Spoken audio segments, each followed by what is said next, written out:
Olá pessoal, meu nome é Graça e sejam muito bem-vindos ao meu canal. Não se esqueçam de se inscrever e deixar já o vosso gosto no início do vídeo e assim não se esquecem quando terminarem de ver o mesmo. Antes de entrarmos nas características propriamente ditas, é importante dizer que todos nós temos traços narcisistas, porque o narcisismo acontece dentro de um espectro. O problema surge quando o nível do narcisismo de uma pessoa é bastante elevado. Neste caso, nós estamos a falar de uma patologia. O transtorno de personalidade narcisista, ou simplesmente narcisismo, consiste em desvios extremos da maneira como a pessoa pensa, percebe, sente e se relaciona com os outros. Por outras palavras, trata-se de uma grave perturbação do caráter e das tendências comportamentais de um indivíduo, afetando todas as áreas da sua personalidade, a maneira como vê o mundo, os outros e a si mesmo, o modo como expressa e administra as suas próprias emoções e o seu comportamento social. Ora, vamos então para as 9 características que identificam um ou uma narcisista e para tal vamos utilizar os critérios da autoridade neste assunto dos distúrbios de personalidade, o DSM-5, que é o Manual Diagnóstico e Estatístico de Transtornos Mentais e o padrão de referência para o diagnóstico psiquiátrico da Associação Americana de Psiquiatria. Destas 9 características, o teu companheiro, a tua companheira ou qualquer outra pessoa que tu conseguires identificar com estas características, esta pessoa precisa ter, no mínimo, 5 destas características que nós vamos analisar para ser considerada narcisista. E, além disso, o início destes sintomas deverá ter ocorrido no início da idade adulta. As pessoas com este distúrbio ou transtorno de personalidade não conseguiram desenvolver uma personalidade tal como as outras conseguiram. É como se elas ficassem subdesenvolvidas nestes aspectos que nós vamos considerar. Vamos então à primeira característica: grandiosidade. A esmagadora maioria dos narcisistas tem um senso exagerado e infundado da sua própria importância e talentos. Esta tal da grandiosidade pode acontecer ou em comportamento ou em fantasia. Os narcisistas têm a crença de que são melhores do que os outros e que só alguém igualmente superior ou especial os poderá compreender, tratando os outros como inferiores ou com condescendência ou ainda com desdém. Os que sofrem com distúrbio narcisista acreditam que as suas opiniões, interesses, prioridades são mais importantes e têm mais valores do que as de qualquer outra pessoa. A sua percepção, discurso, narrativa estão sempre voltados para valorizar exageradamente a sua própria importância. Segunda característica: mundo da fantasia. Os narcisistas estão constantemente a distorcer a realidade e eles não entendem que vivem no mundo da fantasia, não entendem que estão a interpretar a realidade de uma forma incorreta e, como é óbvio, eles também não entendem que não estão na realidade, porque eles se contam mentiras o tempo todo. Por isso é que às vezes, mesmo que tu mostres provas concretas a um narcisista, eles não aceitam, eles não vão aceitar. E porquê? Porque o cérebro deles já reescreveu a história de uma forma que corrobore com a narrativa de que eles são perfeitos e, portanto, nunca erram. Vejam só o nível patológico deste distúrbio. Eles também fantasiam com realizações ilimitadas, influência, poder, inteligência, beleza ou o tal amor perfeito que lhes vai salvar da dor, da culpa e do vazio enorme que eles sentem por dentro. Crença de ser especial e único. Os narcisistas acreditam que devem se relacionar apenas com pessoas do mais alto calibre.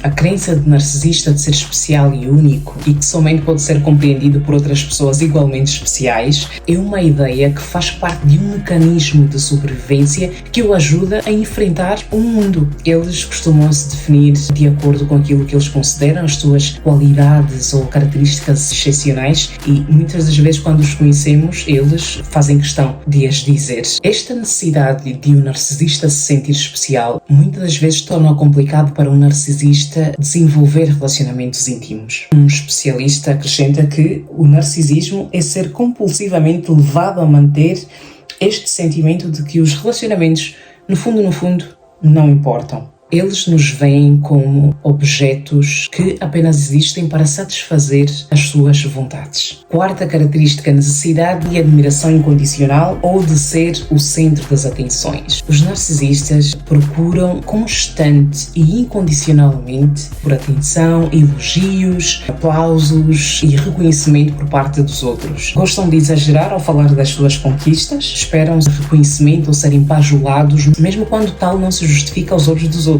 Muitas vezes diminuem os outros, a experiência dos outros, porque só as experiências deles são mais importantes e mais interessantes. Ao contrário do que possa parecer, os narcisistas têm uma autoestima bastante frágil, vulnerável e inconstante e variável, e esta é a razão pela qual eles procuram validação e aprovação externas permanentes. Quinta característica, sensação de merecimento. Os narcisistas acreditam que são merecedores de direitos, tratamento diferencial, com grande dificuldade ou até mesmo incapacidade para entender o ponto de vista dos outros. Eles agem como se o mundo se devesse curvar à sua bela vontade. E isto pode ser exacerbado ao ponto de violarem as regras de conduta, pois se acham também a exceção no cumprimento das normas. Pouca ou ausência de empatia. Nada define mais um narcisista do que a falta ou a incapacidade de demonstrar empatia. Eles têm empatia cognitiva, ou seja, eles sabem que nós somos capazes de demonstrar empatia, por isso é que eles muitas vezes abusam de nós, não é? Dos nossos sentimentos, da nossa boa vontade, mas aquela empatia afetiva deles para nós, eles são incapazes de a ter e demonstrar. Está cientificamente comprovado que a parte do cérebro responsável por mostrar empatia, afeição, compaixão e outros sentimentos nobres está altamente comprometida no cérebro dos narcisistas. Por isso é que eles têm tanta dificuldade em demonstrar empatia. Não é simplesmente tu daqui para frente vais começar a demonstrar empatia. É muito mais profundo do que isso. Eles são incapazes porque o cérebro deles, a parte responsável por demonstrar empatia no cérebro dos narcisistas, simplesmente não funciona tal como deveria funcionar. São incapazes de se colocar no lugar dos outros e de manifestar compaixão em face de sofrimento alheio. Os seus problemas, ponto de vista ou até mesmo dor dominam o universo. Foi por isso que nós falámos lá no início que eles são subdesenvolvidos. Eles pararam na infância e não conseguiram evoluir, tal como pessoas que não têm esse tipo de transtorno conseguiram. O que é que isso vos faz lembrar? De uma criança. Porque eles pararam numa fase da infância e não conseguiram desenvolver esta parte da personalidade que lhes diz que eles vivem em sociedade e que, portanto, eles não são o centro do universo. Eles já não são como um bebê que depende do pai e da mãe para cuidar das necessidades deles. 7. Inveja crónica. Os narcisistas invejam os outros e eles também estão convictos de que os outros os invejam. Esta inveja é percebida no olhar, na maneira como o narcisista fala e até mesmo nas atitudes do próprio ou da própria. E a inveja muitas vezes faz com que alguns narcisistas sejam bastante competitivos. 8.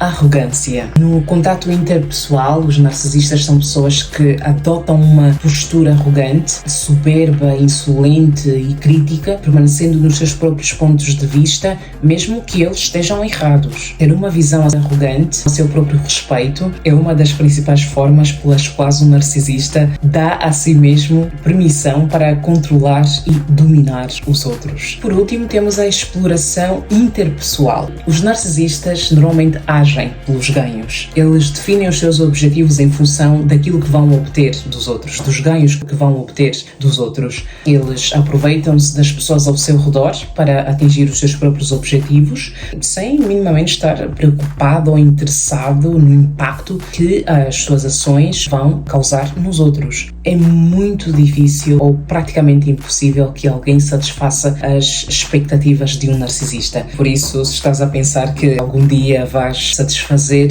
o teu narcisistinha ou deixar feliz o teu narcisistinha, desengane-se, isto nunca vai acontecer. Eles nunca estão contentes com nada. Eles também não têm interesse genuíno nas pessoas. A nível de intimidade, as relações são maioritariamente superficiais e existem simplesmente para regular os níveis de autoestima do narcisista. narcisista, existe muito pouco interesse nas experiências dos outros. Eles não querem saber o que os outros pensam, nem nunca vão assumir que estão errados. Sentir remorsos também é algo que nunca irá acontecer. Os narcisistas são pessoas que perdem de vista o facto de que as outras pessoas também têm sentimentos, têm vontade própria e têm as suas próprias opiniões e pontos de vista. Porque, mais uma vez, é como se nós fôssemos um fantoche que eles manipulam e fazem aquilo que bem entendem. E quando não fazemos aquilo que eles querem, eles nos punem. E até mesmo às vezes quando fazemos aquilo que eles querem. Portanto, é um transtorno muito ingrato e muito difícil de se conviver